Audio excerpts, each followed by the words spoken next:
피해 여성을 범행 대상으로 특정한 이유가 뭔가요? 피해자와 유가족들에게 정말 죄송합니다. 제정신이 아니었던 것 같습니다. 죄송합니다. 할 말이 없습니다. 죄송합니다. 검찰 조사에서 성실히 조사에 임하겠습니다. 네, 일단 뭐 준비된 말들을 그냥 한 것 같기도 하고요. 일단 사건 개요를 좀 간단히 정리해 주시면 좋겠습니다. 예. 네, 그 5월 26일 17시 30분경 살해에 착수가 된 사건인데요. 네. 그 여러 가지 준비를 많이 했습니다. 사실은 학생처럼 보이기 위해서 옷을 학생복으로 구입을 해서 갈아입고, 물론 그 전에 과외 앱을 통해서 과외를 받고 싶다라고 하는 취지로 피해자에게 접근을 한 이후에, 다만 이때 여러 가지 준비를 많이 한 것이죠. 지금 네. 말씀드린 것처럼 변작뿐만이 아니고 흉기도 준비를 한 것 같습니다.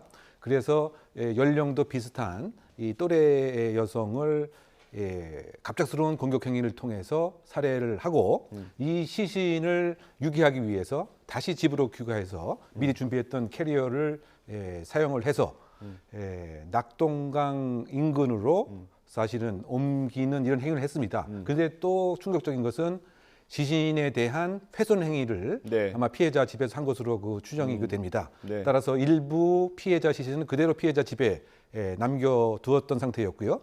그래서 새벽 시간을 이용해서 택시를 통해서 야산 쪽으로 접근을 해서 시신을 이른바 유기하려고 하는 그 과정을 택시 기사가 새벽에 이 캐리어에 혈흔도 남아 있고, 네. 또 무엇인가 새벽에 이렇게 여성이 캐리어를 갖고 가는 것에 수상한 점을 인지를 하고 경찰에 신고를 했고요. 네. 그래서 그 약 6시 경입니다.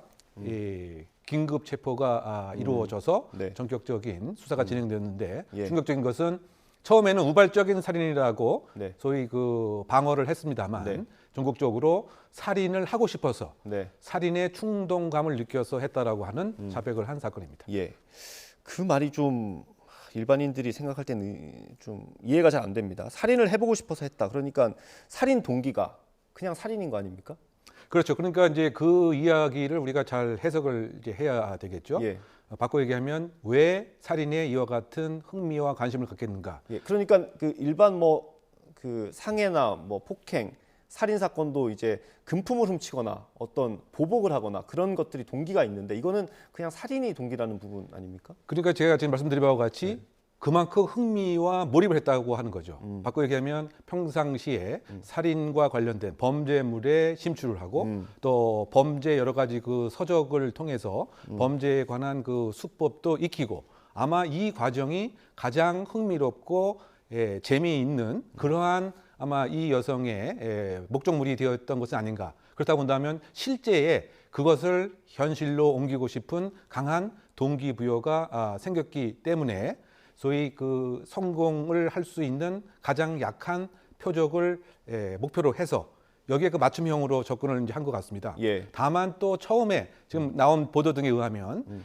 이 용의자 집으로 피해자를 유인해서 용의자 집에서 아마 이와 같은 실행을 시행하려고 했던 것은 아닌가 추정이 됩니다.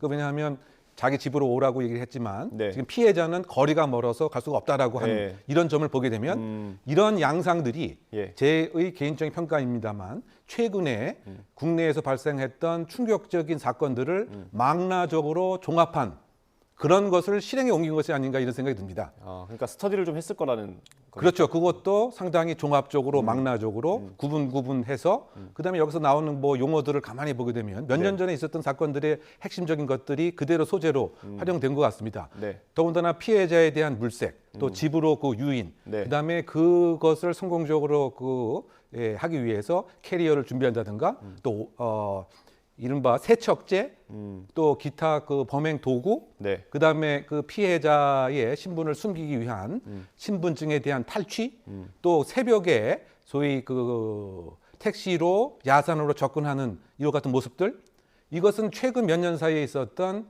끔찍한 범죄들의 조각조각을 마치 이것에 다 맞춘 진 듯한 이런 생각이 듭니다.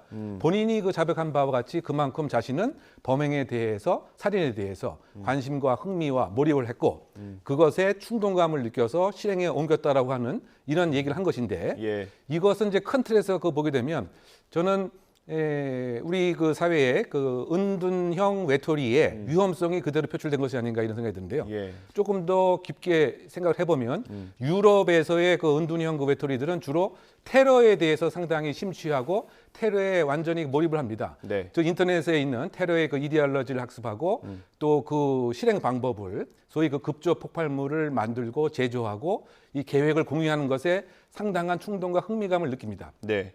그런데 국내에서 지금 이 사례는 범죄에 관해서 그와 같은 모습들을 그대로 반영하고 있었던 것은 아닌가. 예. 뭐 그런 측면에서 보게 된다면 사회적 연대감, 사회적 유대고리, 이 연결감이 없는 상태에서 이와 같은 그 위험성은 우리 사회에 지금 잠복되어 있는 것이 아니겠는가라고 하는 점에서 여러 가지 제도적인 네. 대비와 보완이 좀 있어야 되는 시점이 아닌가 생각합니다.